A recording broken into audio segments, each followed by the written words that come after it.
ആ സമയത്താണ് പ്രതിപക്ഷത്ത് നിന്ന് ഈ ബജറ്റിൻ്റെ ചർച്ചയുടെ ഭാഗമായിട്ട് രാഹുൽ ഗാന്ധി ചില കാര്യങ്ങൾ പറഞ്ഞത്. അദ്ദേഹം പറഞ്ഞു, ഈ കരാറിനെ കുറിച്ച് നിങ്ങൾ ഈ പറയുന്ന അവകാശവാദങ്ങളൊന്നും കരാറുമായിട്ട് ബന്ധപ്പെട്ട അമേരിക്കൻ രേഖകളിലല്ലോ.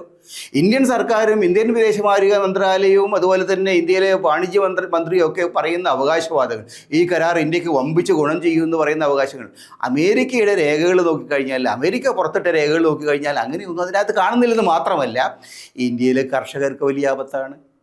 ഇന്ത്യയിലെ കയറ്റുമതിക്കാരെ സംബന്ധിച്ചിടത്തോളം മറ്റ് രാജ്യങ്ങളുമായിട്ട് മറ്റ് വിയറ്റ്നാം ആയാലും ശരി, പിന്നെ ബംഗ്ലാദേശ് ആയാലും ശരി, അതുപോലുള്ള രാജ്യങ്ങളായാലും ശരി, അവർക്ക് കൊടുത്തിരിക്കുന്നതിനേക്കാൾ മെച്ചപ്പെട്ട ആനുകൂല്യങ്ങളൊന്നും ഇന്ത്യക്ക് തന്നിട്ടില്ലെന്ന് മാത്രമല്ല, ഇന്ത്യയുടെ സ്ഥിതി കൂടുതൽ മോശമാണ്.